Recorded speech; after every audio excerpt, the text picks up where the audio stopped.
Bab 5992, Memendam Ambisi Tersembunyi. Kau memang sedang merencanakan sesuatu yang jahat.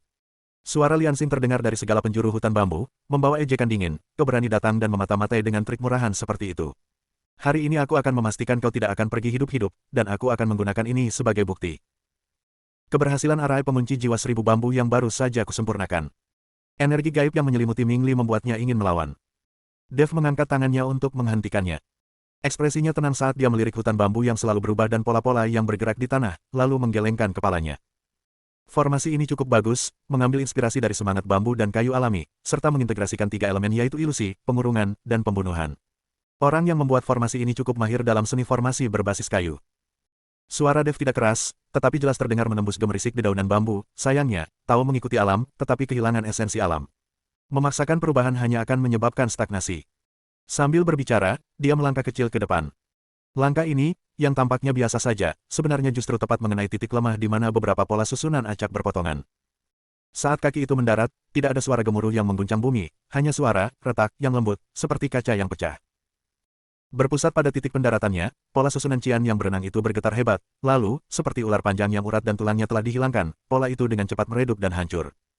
Bambu hijau yang bergoyang liar di sekitar mereka tiba-tiba berhenti, dan ilusi dedaunan bambu surut seperti air pasang, menampakkan kembali penampakan asli hutan bambu tersebut. Dev melangkah lagi, sosoknya seolah menembus tirai air yang tak terlihat, dan muncul di sisi lain hutan bambu. Liansing berdiri di samping sebatang bambu ungu yang tebal, tangannya membentuk segel sihir, wajahnya masih menunjukkan kekaguman dan ketidakpercayaan. Prestasi terbesarnya, formasi pengunci jiwa 1000 bambu, yang pernah menjebak dan membunuh beberapa kultivator di alam abadi atas, dengan mudah dihancurkan hanya dalam satu langkah. Dia bahkan tidak melihat bagaimana orang lain melakukannya. Saat dia terkejut, sosok Dev muncul seperti hantu, 3 kaki di depannya. Tidak ada aura yang luar biasa, tidak ada cahaya magis yang menyilaukan, hanya sebuah gerakan sederhana, jari-jari seperti pedang, menunjuk ke arah alisnya. Di depan ujung jarinya, ruang itu sedikit runtuh, dan seberkas cahaya abu-abu yang kacau berkedip-kedip tak menentu, memancarkan aura mengerikan yang membekukan jiwanya. Aura pelindung yang mengelilinginya rapuh seperti kertas di hadapan ujung jari ini. Naluri mengatakan kepadanya bahwa jika jari ini menyentuhnya, dia pasti akan mati. Pupil mata Liansing tiba-tiba menyempit, dan seluruh tubuhnya menjadi sedingin es. Dia bahkan tidak punya waktu untuk berpikir menghindar atau menangkis. Ujung jariku berhenti tepat setengah inci di depan alisnya. Dev menarik jarinya, berdiri dengan tangan di belakang punggung, dan menatapnya dengan tenang. Sekarang, bisakah kita bicara dengan baik? Hutan bambu itu sunyi. Formasi pembunuh dan ilusi dari sebelumnya seolah-olah tidak pernah muncul. Hanya setetes keringat dingin di dahi Liansing dan jari-jarinya yang sedikit gemetar yang menjadi bukti momen hidup dan mati yang mengerikan barusan. Kakak macan tutul, monyet, dan yang lainnya bergegas masuk dari luar formasi saat itu juga, dan ketika mereka melihat pemandangan ini, mereka semua berdiri di sana dengan tercengang. Liansing menarik napas dalam-dalam, berusaha keras menekan gejolak di hatinya. Ketika dia menatap Dev lagi, matanya benar-benar berbeda, dipenuhi dengan keterzenjingan, ketakutan, dan secercah harapan. Orang yang bisa dengan mudah menembus formasi dan menimbulkan ancaman maut baginya tidak mungkin seorang antek dari Istana Abadi Giok. Jika memang ada orang seperti itu di Istana Abadi Giok, mereka pasti sudah disingkirkan sejak lama. Senior, kekuatan supranatural Anda sungguh menakjubkan. Saya, Liansing, buta dan telah sangat menyinggung perasaan Anda. Liansing menangkupkan kedua tangannya sebagai salam, nadanya berubah menjadi hormat. Silakan ikut saya, mari kita bicara lebih detail. Dia berhenti sejenak, lalu menatap monyet yang tercengang di sampingnya, matanya dipenuhi emosi yang kompleks. Monyet, kau juga harus ikut. Kali ini, kau benar-benar membawa seseorang yang luar biasa bersamamu. Setelah mendengar itu, monyet itu awalnya bingung, lalu sangat gembira, tatapannya ke arah Dev dipenuhi kekaguman dan kegembiraan. Dev mengangguk sedikit dan mengikuti Liansing ke kedalaman hutan bambu, menuju sebuah tempat tinggal mewah yang seluruhnya terbuat dari bambu hijau. Liansing memimpin Dev dan Ming Li masuk ke pertapaan, dengan monyet itu mengikuti di belakang dengan hati-hati. Bagian dalam pertapaan itu hanya dilengkapi dengan beberapa kursi bambu dan sebuah meja bambu, tetapi energi spiritual di dalamnya jauh lebih kaya dan murni daripada di luar, yang jelas menunjukkan bahwa sebuah tempat pengumpulan roh telah didirikan. Silakan duduk, Pak. Liansing memberi isyarat kepada Dev untuk duduk, sementara dia sendiri duduk di seberangnya, dengan ekspresi serius. Dev duduk dan, tanpa bertele-tele, langsung bertanya, Saudara Taois Liansing, apa yang Anda ketahui tentang kultivator pria dan wanita yang dipenggal di lereng jiwa yang jatuh? Apa kejahatan mereka? Dan siapa algojonya? Liansing menghela napas dan menggelengkan kepalanya, lalu berkata, sejujurnya, senior, masalah ini adalah rahasia yang dijaga ketat di kota Abadi Giok. Meskipun kami memiliki beberapa saluran, kami hanya berhasil mengetahui sebagian detailnya. Istana Abadi Giok mengumumkan bahwa kedua orang itu dieksekusi karena menerobos penghalang dan meninggalkan 13 surga untuk pergi ke alam bawah tanpa izin, sehingga melanggar ketetapan ilahi. Pergi ke alam bawah tanpa izin. Dev mengerutkan kening. Apakah ada preseden serupa? Mengapa hukumannya begitu berat? Justru itulah yang mencurigakan. Kilatan tajam muncul di mata Liansing. Di masa lalu, bukan berarti tidak ada kultivator yang diam-diam pergi ke alam bawah, kebanyakan dari mereka didenda, dikurung, atau diberi hukuman ringan sebagai peringatan. Eksekusi publik semacam itu, terutama di tempat yang sangat terpencil seperti Valen Sol Slope, dan dengan menggunakan Sol Refining Arai, benar-benar belum pernah terjadi sebelumnya. Oleh karena itu, kami menduga bahwa kedua sesepuh itu mungkin tidak dibunuh hanya karena dosa-dosa mereka di alam rendah, tetapi karena mereka mengetahui beberapa rahasia yang seharusnya tidak mereka ketahui, atau karena mereka menyentuh istana Dewa Giok, atau bahkan kepentingan mendasar dari ras dewa di baliknya, yang menyebabkan kematian mereka dan bahkan kemungkinan jiwa mereka dimurnikan untuk menghilangkan masalah di masa depan. Hati Dev mencekam. Ini sesuai dengan dugaannya. Musa senior adalah seorang pria yang berpengetahuan luas, dan istrinya juga bukan kultivator biasa. Kembalinya mereka secara tiba-tiba ke surga ke-13 dan kemunculan mereka secara kebetulan di benua abadi Azureneter, yang disusupi oleh kekuatan ilahi, menunjukkan bahwa mereka mungkin memang telah menemukan sesuatu. Apakah Anda tahu kapan mereka ditangkap? Di mana mereka ditangkap? Apakah mereka melawan atau meninggalkan pesan? Desak Dev. Bab 5993, Saudara-saudara Algojo. Liansing menggelengkan kepalanya lagi, waktu dan tempat pastinya tidak diketahui. Yang kita ketahui hanyalah mereka tiba-tiba muncul dalam daftar buronan Istana Dewa Giok sebulan yang lalu, dengan tuduhan meninggalkan alam surgawi tanpa izin dan memata-matai area terlarang. Proses penangkapan tampaknya berlangsung cepat dan tidak menimbulkan banyak kehebohan. Ada desas-desus bahwa awalnya mereka tampaknya ingin menyelinap ke sekitar kediaman penguasa kota, tetapi karena alasan yang tidak diketahui, mereka menghilang tanpa jejak dan muncul kembali di tempat eksekusi Valen Sol Slope. Mengenai apakah perlu meninggalkan pesan atau tidak, dia berhenti sejenak. Tempat eksekusi dilindungi oleh susunan peredam suara, sehingga tidak ada suara yang terdengar dari luar. Orang-orang kami terlalu jauh pada saat itu, jadi mereka hanya melihat proses eksekusi dan tidak dapat mendengar apa yang mereka katakan. Dev terdiam sejenak, menekan amarah yang meluap di hatinya, dan berkata dengan suara berat, lalu, siapa yang memberi perintah? Dan siapa yang melaksanakan tindakan tersebut? Ekspresi Liansing berubah serius, orang yang memberi perintah kemungkinan besar adalah penguasa kota Dewa Giok saat ini, pemilik istana Dewa Giok, Yu Wuji. Dia adalah salah satu perwakilan para dewa di wilayah ini. Kultivasinya tak terukur, setidaknya berada di peringkat ke-7 alam abadi atas, dan dia memiliki kekuatan yang besar. Hukuman berat seperti itu harus diperintahkan olehnya secara pribadi, atau setidaknya disetujui olehnya. Adapun para pelaksana spesifiknya. Liansing melirik kakak macan tutul di sampingnya, dan kakak macan tutul segera melangkah maju dan berbisik, setelah melakukan penyelidikan dari berbagai sumber, kami telah memastikan bahwa orang yang memimpin orang-orang Kelohunpo untuk mengawasi eksekusi dan memimpin upacara pemurnian jiwa pada hari itu adalah Fei King, kepala pelayan istana Tuan Kota. Orang ini adalah orang kepercayaan Yu Wuji. Tingkat kultivasinya sekitar peringkat ke-5 alam abadi atas. Dia terampil dalam formasi dan teknik hukuman, serta kejam dan bengis. Orang-orang yang benar-benar melaksanakan pemenggalan kepala itu adalah dua algojo senior dari aula eksekusi istana Tuan Kota, kakak beradik bernama Tugang dan Tumeng. Keduanya adalah kultivator tubuh tingkat ke-4 alam abadi atas, yang ahli dalam eksekusi, dan metode mereka sangat kejam. Tugang, Tumeng. Dev perlahan mengucapkan kedua nama itu, matanya dingin dan tanpa kehangatan sedikit pun, di mana mereka sekarang. Liansing merasakan niat membunuh yang hampir nyata terpancar dari Dev dan merasakan hawa dingin menjalar di punggungnya. Namun, dia tetap menjawab, kedua orang ini biasanya tinggal di barak Algojo di sisi barat rumah besar penguasa kota, bergantian bertugas. Hari ini, menurut pengamatan kami, seharusnya Tumeng yang bertugas, dan Tugang sedang cuti. Tugang kecanduan minum dan berjudi. Saat hari liburnya, dia sering pergi ke Zhuixianlou di distrik barat untuk minum, lalu pergi ke Qianjinfang untuk berjudi beberapa putaran. Sekarang sudah larut malam, jadi kemungkinan besar dia berada di Zhuixianlou. Dev berdiri, menangkupkan tangannya ke arah Liansing, dan berkata, terima kasih telah memberitahu kami, sesama Taois. Informasi ini sangat penting bagi kami. Liansing segera membalas salam tersebut, senior terlalu baik. Istana Dewa Giok dan ras dewa telah menindas kami terlalu lama. Kultivasi senior luar biasa. Jika Anda dapat mengguncang mereka, itu akan menjadi keberuntungan besar bagi kami. Namun, meskipun Tugang adalah seorang algojo, dia tetaplah anggota dari Istana Abadi Giok. Jika dia bergerak di dalam kota, kemungkinan besar akan menarik perhatian patroli dan para ahli penguasa kota. Senior, Anda harus berhati-hati. Aku tahu apa yang aku lakukan. Nada suara Dev tenang, namun mengandung tekad yang tak terbantahkan. Ming Li, kau tetap di sini bersama rekan Taois Liansing dan terus kumpulkan informasi yang lebih rinci, terutama mengenai pergerakan, preferensi, dan kelemahan Yu Wuji dan Fei King. Monyet. Monyet itu tersentak bangun dan menegakkan punggungnya. Senior, tolong berikan perintah Anda. Bawa aku ke Zhuixianlou. Tunjukkan Tugang. Dev meliriknya dan berkata, setelah ini, akan ada hadiah, dan kami juga bisa mengatur agar kamu sementara waktu meninggalkan tempat bermasalah ini. Ekspresi perlawanan terlintas di wajah monyet itu, tetapi mengingat kantung kristal Yuan kelas atas dan kultivasi Dev yang tak terukur, ia menguatkan diri dan berkata, ya.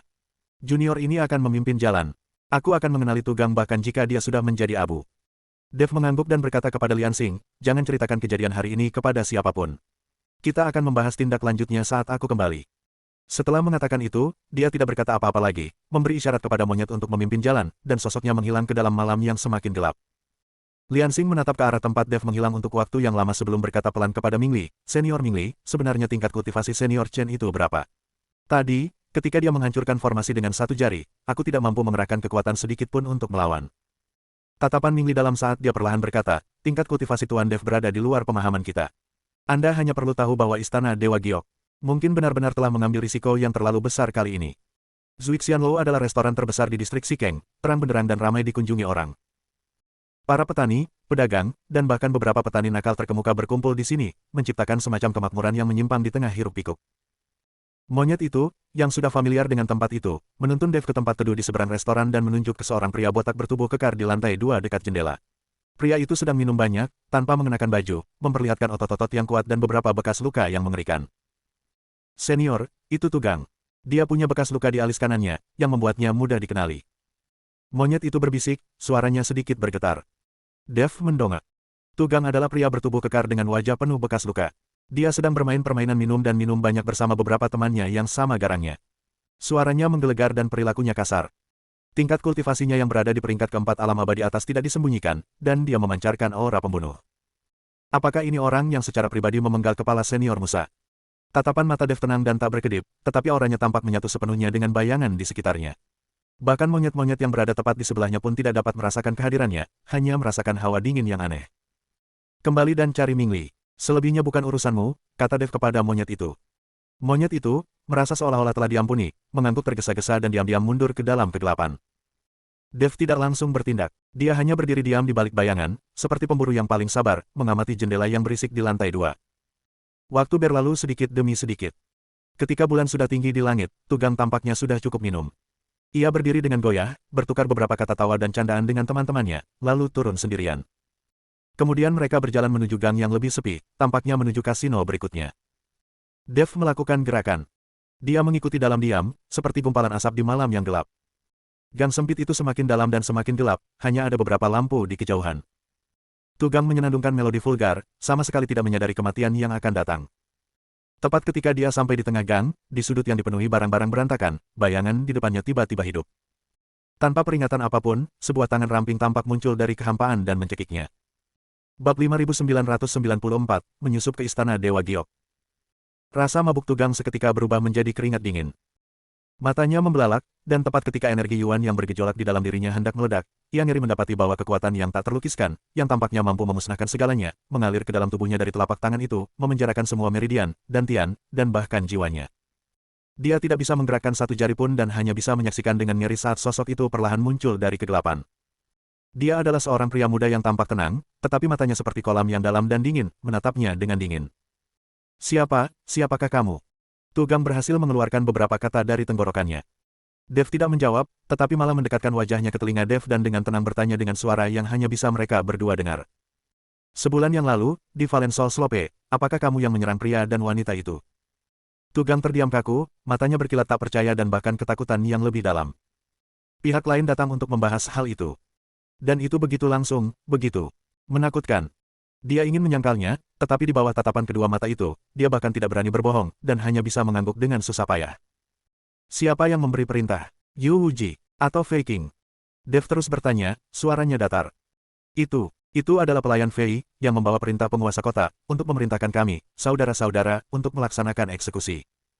Tugang merasa seperti sedang sesak napas. Apakah mereka mengatakan sesuatu sebelum meninggal? Jari-jari Dev sedikit mengencang. Tidak, formasi itu menghalangi mereka tampak sangat marah, menatap butler Fei dengan tajam. Tugang merasa seolah jiwanya dibekukan dan dihancurkan oleh kekuatan dingin itu. Aku hanya mengikuti perintah, ampuni aku.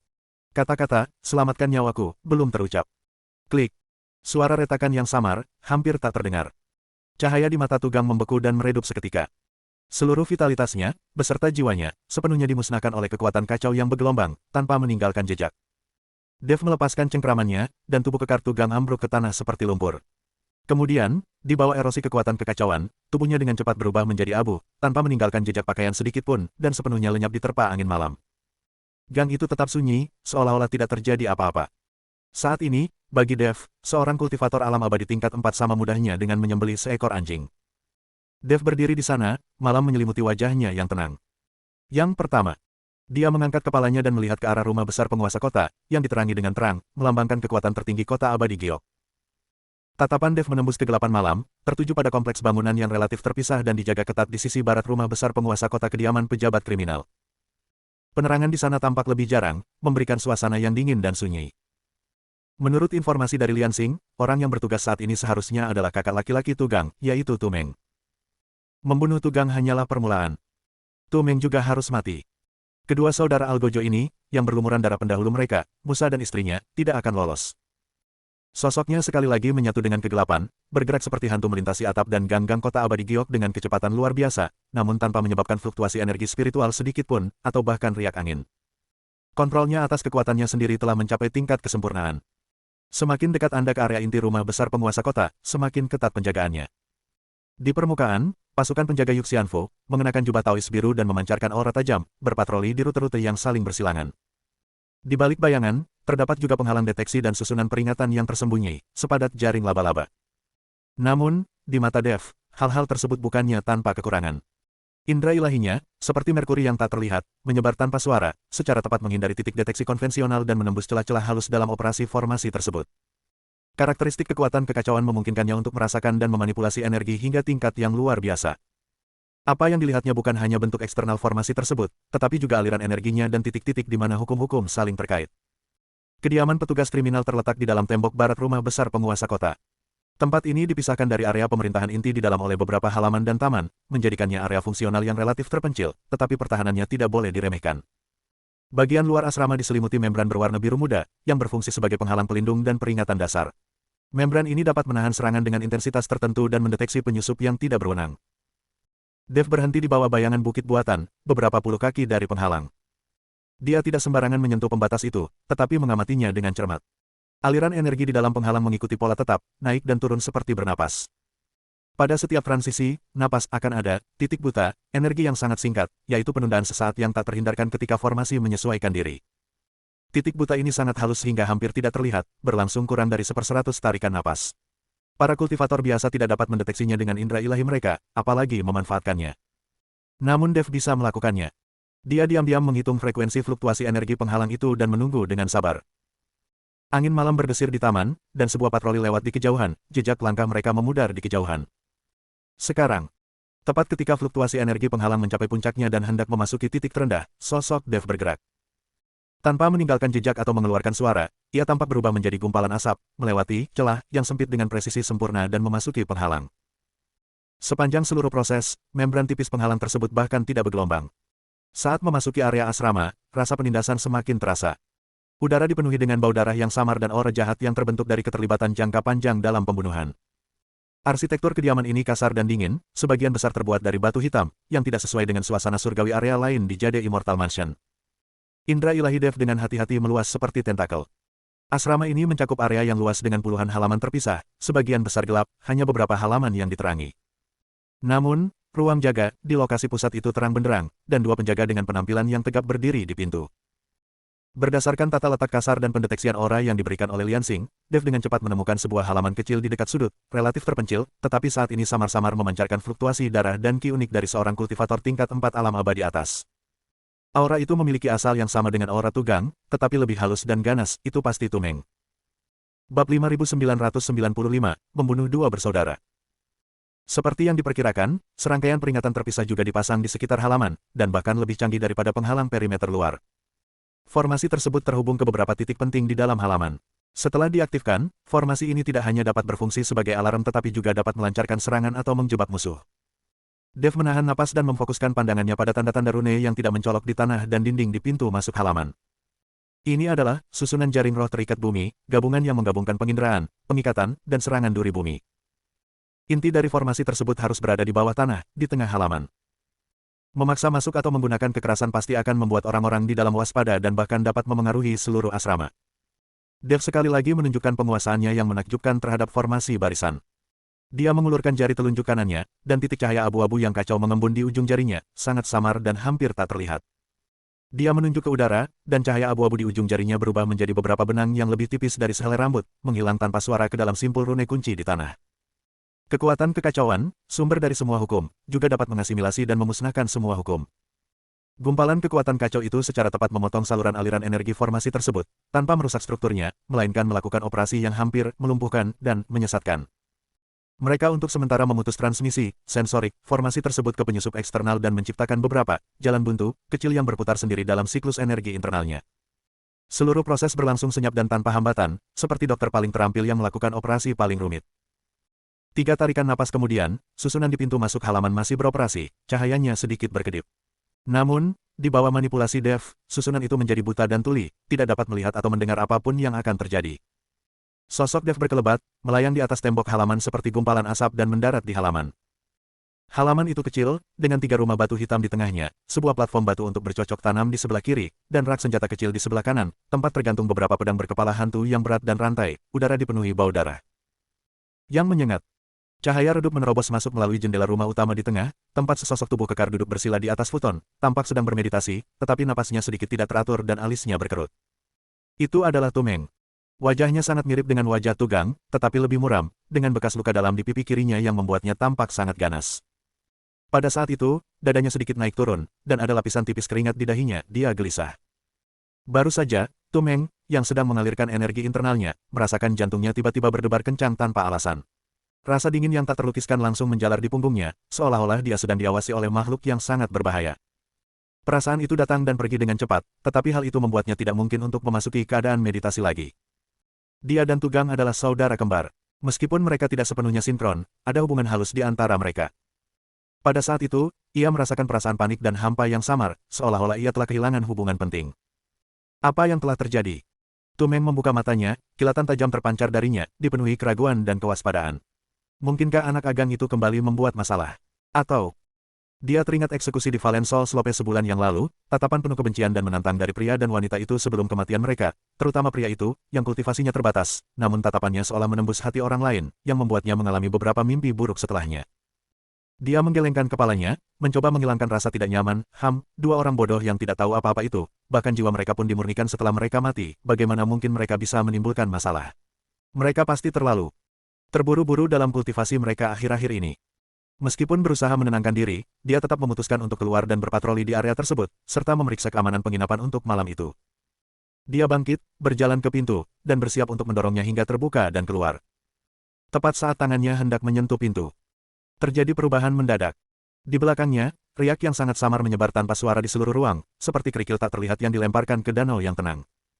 Sesosok figur tampak melangkah keluar langsung dari kehampaan, tiba-tiba muncul dalam jarak 1 meter di belakangnya. Tidak ada niat membunuh, tidak ada suara angin, dan bahkan tidak ada perubahan suhu. Barulah ketika tangan itu dengan lembut menyentuh titik vital di bagian belakang jantungnya, seolah-olah dibelai oleh seorang kekasih, Tumeng merasa ngeri menyadari apa yang sedang terjadi. Siapa? Dia ketakutan, otot-ototnya langsung menegang seperti besi, aura pelindungnya muncul secara naluriah, dan dia menerjang ke depan, membuka mulutnya untuk berteriak memberi peringatan kepada para penjaga di luar. Namun, semuanya sudah terlambat. Tangan yang menempel di punggungnya tiba-tiba mengeluarkan daya hisap dan energi penghancur yang tak terlukiskan dan mengerikan. Itu bukanlah kekuatan spiritual biasa, bukan pula energi hantu yang menakutkan atau api sejati yang menyala-nyala, melainkan semacam kekacauan dan kehampaan yang seolah melahap, menguraikan, dan memusnahkan segala sesuatu di langit dan di bumi.